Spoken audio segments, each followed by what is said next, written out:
Every day we are bombarded with media messages about the obesity epidemic. The app puts a new story on its wires and TV news writers ends up rewriting the wire copy for broadcast, so the propaganda ends up in our living rooms. Who is distributing the press release? What is their motive?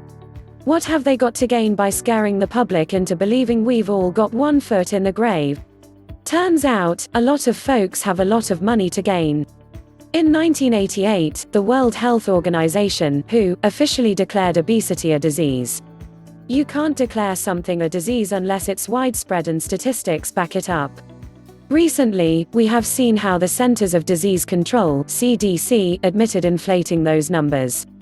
The CDC was able to receive about $40 million a year allocated towards obesity based on their previous numbers. In 1993, a study by McGuinness and William Fagey, MD, published in JAMA estimated that the most prominent contributors to mortality in the US were, in order, tobacco, diet and activity patterns, alcohol, microbial agents, toxic agents and firearms, with dietary patterns and sedentary lifestyle being the most common source of unnecessary death and disease among Americans. That was 18 years ago. Almost 2 decades. Yet we keep getting told the same information as if it's new. They want us to believe that obesity has surpassed tobacco deaths. Maybe the people who quit smoking started eating. Although, the alarming number of deaths due to obesity that Fagey quoted back then were the same wrong numbers derived from the CDC. Obesity programs are funded primarily by the National Center for Chronic Disease and Prevention. There's that word disease again. The budget?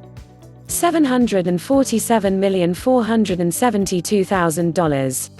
Turns out, a lot of folks want to get their hands on that money under the guise of conducting obesity research.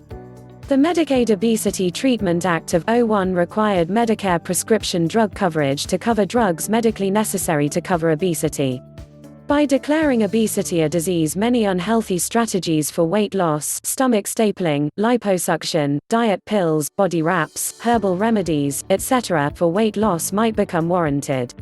Doctors could justifiably use these treatments and feel confident that they are improving the client's health simply by decreasing his or her weight. Pharmaceutical companies would be able to market their quick fix pills, and quacks could promote radical diets that promote fast weight loss.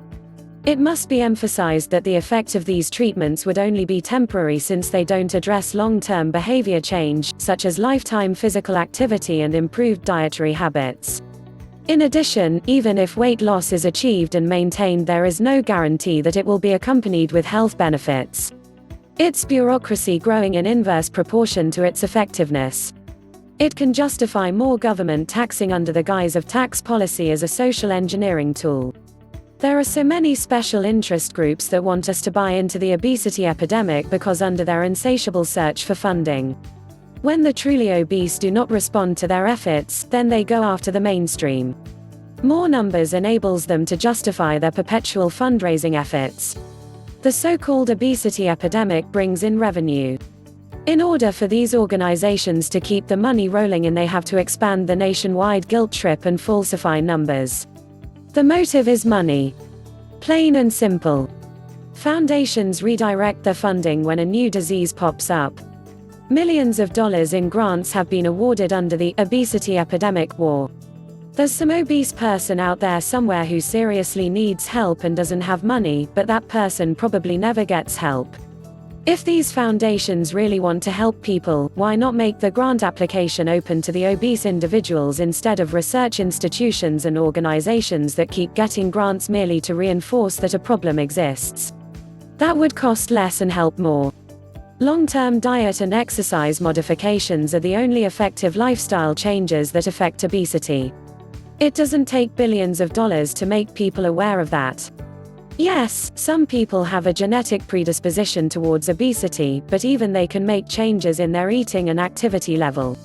Stop lowering the threshold for who is considered obese, so that more and more people fall into a category so companies can sell more drugs to them.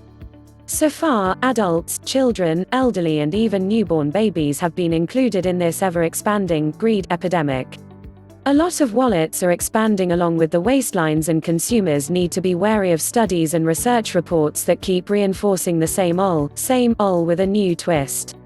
The new twist is usually a result of some people sitting in a room saying, "We have to figure out to get more money from this."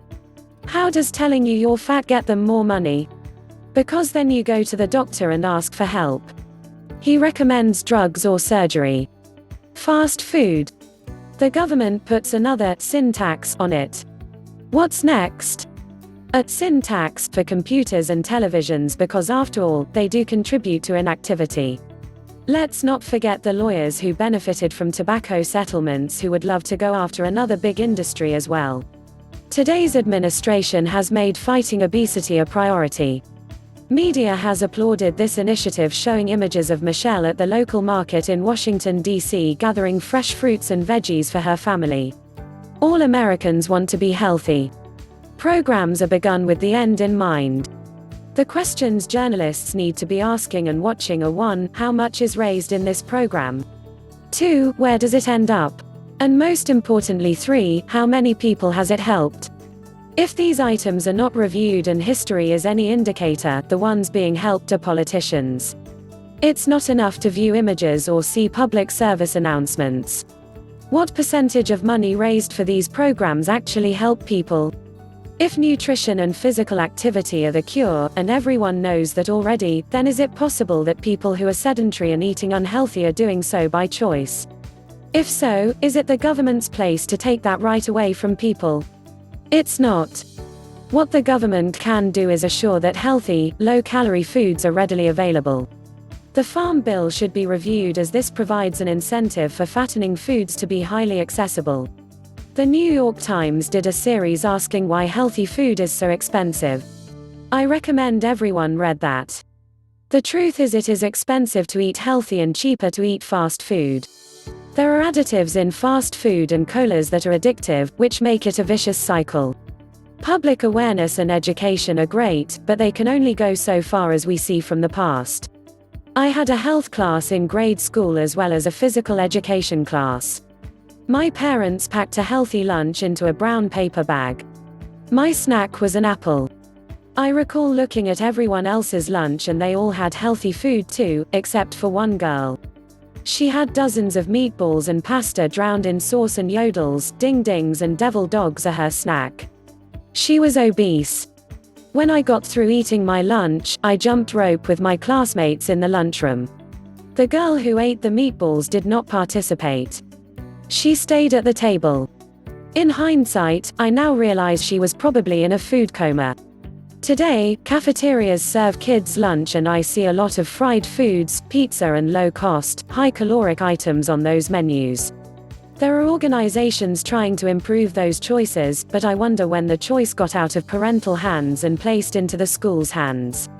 No child should go to school on an empty stomach or without having lunch, but this responsibility is with the parent. I remember the cafeteria in my high school, and boy oh boy were the food choices unhealthy. They may as well have served up clogged arteries, high blood pressure and heart attack on the menu. Everything was fried, even the bran muffins, which were the closest thing to a healthy choice, but they drowned the muffins in butter. I recall they were sliced in the middle with the mound of butter thickly spread on the inside. In case you missed the butter in the middle, they dripped it on top of the bran muffin too. Today, I hope parents with children in grade school, high school or even college take a look at what is being served in the school's cafeteria. You are paying to educate your children. Health and fitness are part of education. If your kid goes to public school, you should still take a look at what is being served in the cafeteria. If there are no healthy choices, talk to your children about bringing their own lunch from home. If the lunch at school is free but unhealthy, it's not really free when someone gets physically sick later in life because of poor habits formed early on in life. If parents can't afford to feed their children, what does that say about the state of the economy? We fail our children when we fail the parents. Once parents are aware and educated, the next step is an economical one: make healthy food affordable for everyone in the world. Fitness is free to everyone in the world. Everyone can walk. Get up right now and walk around whatever room you're in. Pacing counts. Stretch. That's free too. You don't need to think it's hard or that you need to see results immediately. Aim for seeing them each year. Make a commitment first. Follow that commitment up with daily action. It's like anything else you want in your life. People who want things fast and easy lose in the end. Anything fast ends with a crash. You have to review history to see truth behind what at first glance appears desirable. Since fitness is a lifelong habit, physical education in grade school, high schools and colleges are vital. Habits are being formed then. I still do exercises I learned in high school gym class. Yes, I hated gym class, but I learned valuable tools in staying fit. Again, it's never about doing something fast, drastic or extreme. It's about daily healthy habits.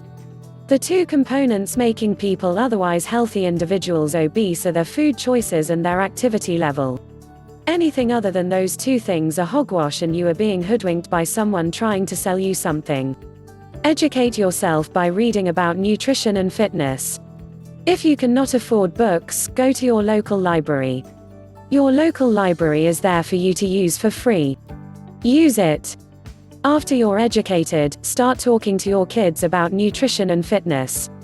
Go for a family walk after dinner. Try to cook or only purchase healthy meals that are unprocessed each night instead of driving through a fast food restaurant. The government should focus on fixing the economy and making healthy food more affordable than junk food. If it were, it'd be served in our schools instead of all the corn-based mush served in the past. We've made strides in those areas through organizations that have been funded through the government, but it's the person who keeps causing you to scrape your knee now handing you a band-aid. How about if the person stops pushing the person? Take control of your own health and that of your family, so the government stops trying to use your poor choices as a way to help themselves to your hard-earned money. Individuals with a genetic predisposition towards obesity require medical attention. If they can't afford it, that brings us back to the economy. If you have benefited from this video, please hit the like and subscribe button for future video. If you would like to lose weight, click the link in the description below to find out more.